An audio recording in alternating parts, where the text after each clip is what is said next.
वंदे वंदे। आज के सरदार 150 यूनिटी मार्च की इस कार्यशाला में मंच पर विराजमान हमारी पार्टी के यशस्वी प्रदेश अध्यक्ष सम्माननीय मदन राठौड़ जी, कैबिनेट में मेरे साथी खेल एवं उद्योग मंत्री श्री राज्यवर्धन सिंह जी राठौड़ साहब, कैबिनेट में मेरे दूसरे साथी राज्य मंत्री भाई के बिश्नोई जी, प्रदेश के महामंत्री और विधायक, इस कार्यक्रम के संयोजक भाई जितेंद्र गोठवाल जी, युवा मोर्चा के अध्यक्ष अंकित चेची जी, शासन सचिव खेल एवं युवा मामलात श्री नीरज के पवन जी, मेरे सामने बैठे सभी पार्टी के हमारे प्रमुख कार्यकर्ता भाई और बहनों, सभी जनप्रतिनिधि और सभी इस कार्यक्रम में आए मेरे युवा साथियों, सबसे पहले तो मैं आप सभी का वंदन करता हूं, अभिनंदन करता हूं। आप सभी को मैं नमस्कार करता हूं। आज मैं निश्चित रूप से, क्योंकि जब सरदार 150 का भाव मन में आता है तो निश्चित रूप से मन गर्वित हो जाता है। सरदार वल्लभ भाई पटेल उन लोगों में से थे जिन्होंने इस देश के लिए अपना सब कुछ लगा दिया और उन्होंने देश की आजादी से लेकर के देश की एकीकरण तक के लिए काम किया। आज के दिन हम लोग उस महान आत्मा को याद कर रहे हैं जिन्होंने बिखरे हुए भारत को एक सूत्र में पिरोया और दृढ़ इच्छा शक्ति से राष्ट्र पुनर्निर्माण किया। आज भारत के लौह पुरुष, राष्ट्र निर्माता, एकता के अजय योद्धा सरदार वल्लभ भाई पटेल की 150वीं जयंती की पूर्व कार्यशाला में हम सभी यहां एकत्रित हुए हैं। सोचिए, 1.5 सदी का ये सफर, लेकिन आज भी पटेल जी के विचार, उनके आदर्श, उनका संकल्प उतना ही प्रासंगिक है जितना आजादी के ठीक बाद था। क्योंकि उन्होंने जो नींव रखी वह केवल ईंट पत्थर की नहीं, बल्कि विचारों, मूल्यों और राष्ट्रीय चेतना की जीती जागती उदाहरण दे सकते हैं।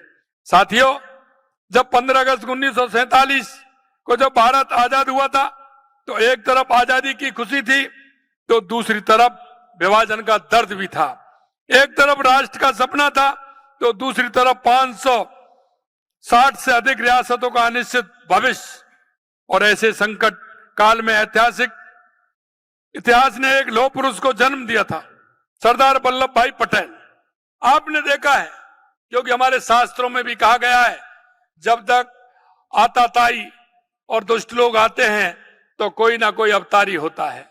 और मैं आपसे कहना चाहता हूं, आपने देख लिया, आपके सामने मैं कहना चाहता हूं कि जब देश दिशा भटक रहा था, हमारे पूर्वज जब देश की आजादी की लड़ाई लड़ रहे थे, 560 से ज्यादा रियासतों में बटा हुआ था, तो सरदार वल्लभ भाई पटेल ने पूरे देश में एक महत्वपूर्ण काम किया और वो देश को मजबूत बनाने का काम किया।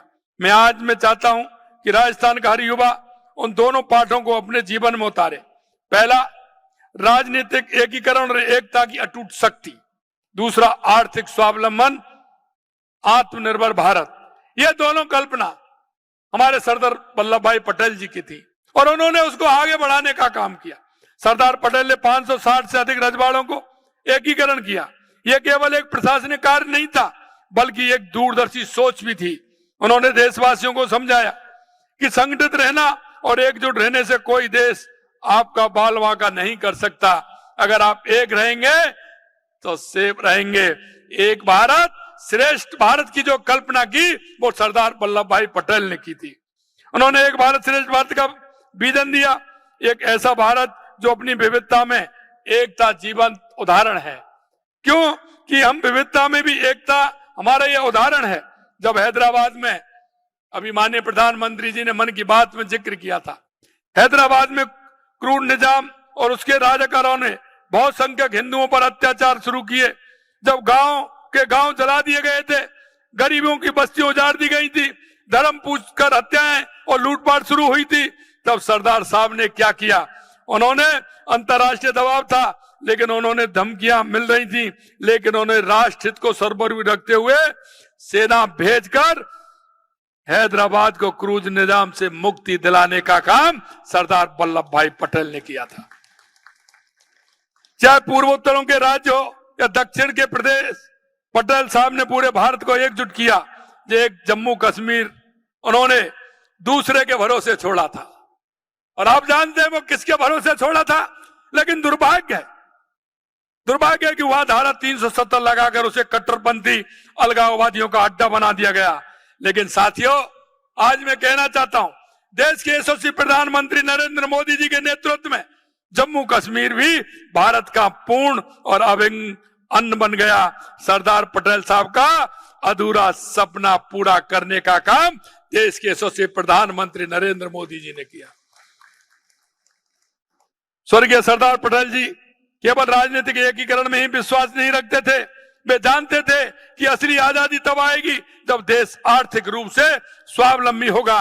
उन्होंने एक स्वावलंबी भारत, आत्मनिर्भर भारत और आत्म संपन्न भारत की नींव रखी। जब अंग्रेजों ने देश के किसानों और दुग्ध उत्पादकों की आर्थिक शोषण शुरू किया, जब किसान कर्ज के बोझ से दबे तले जा रहे थे, तब वे सरदार के पास आए। उन्होंने किसानों को स्वदेशी दुग्ध समिति शुरू करने के लिए कहा, और वहीं से खेड़ा सत्याग्रह की शुरुआत हुई थी। खेड़ा सत्याग्रह की एक ऐसा आंदोलन जो केवल राजनीतिक नहीं बल्कि आर्थिक क्रांति था। उसी सत्याग्रह से आज कह सकते हैं अमूल की नींव पड़ी। आज अमूल दुनिया की सबसे बड़ी दुग्ध उत्पादक सहकारी संस्थाओं में से एक है। यही सरदार पटेल साहब का विजन था, जो विजन चल रहा है। सरदार 150 यूनिटी मार्च राष्ट्रव्यापी जन जागरण अभियान है। मेरे भाइयों, युवा साथियों, मैं आपसे यह कहना चाहता हूं, जब हम आने वाले समय में सरदार पटेल जी की 150वीं जयंती मना रहे होंगे, तो केवल उन्हें याद करना काफी नहीं है। हमें उनके आदर्शों को आत्मसात करना होगा, उनके सपनों को साकार करना होगा। सरदार वल्लभ भाई पटेल जी की 150वीं जयंती मनाने के लिए पूरे देश में सरदार 150 यूनिटी मार्च, एक भारत आत्मनिर्भर भारत अभियान चलाया जा रहा है। यह क्षण हम सभी के लिए बहुत बड़ा अवसर है उस पुरुषार्थ को नमन करने का, जिसने बिखरे हुए भारत को एक सूत्र में पिरोकर अखंड भारत का स्वरूप दिया।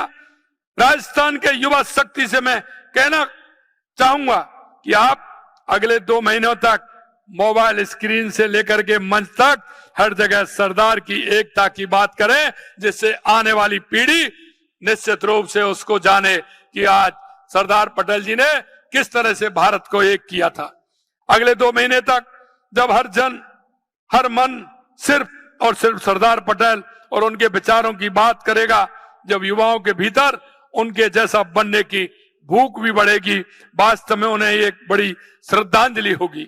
मैं आपसे कहना चाहता हूं मेरे भाई और बहनों, क्योंकि आजादी के बाद ऐसे जो हमारे महापुरुष थे, जिन्होंने अपना पूरा जीवन खपा दिया, कई पीढ़ियां लगातार हमारी उसमें खप गई, लेकिन उनको जानने के लिए आने वाली युवा पीढ़ी को हमें बताना होगा कि ये देश ऐसे ही नहीं बना, ये देश बहुत कुर्बानियों के साथ बना है। हमारे पूर्वजों ने बहुत बड़ी कुर्बानियां दी हैं, और आज वो कुर्बानियां दी तो आने वाली युवा पीढ़ी के लिए दी हैं। यह भी मैं आपको कहना चाहता हूं। अगर आप ये वीडियो YouTube पर देख रहे हैं तो हमारे चैनल को सब्सक्राइब कर बेल आइकन दबाएं, और Facebook पर देख रहे हैं तो हमारे पेज को लाइक करें।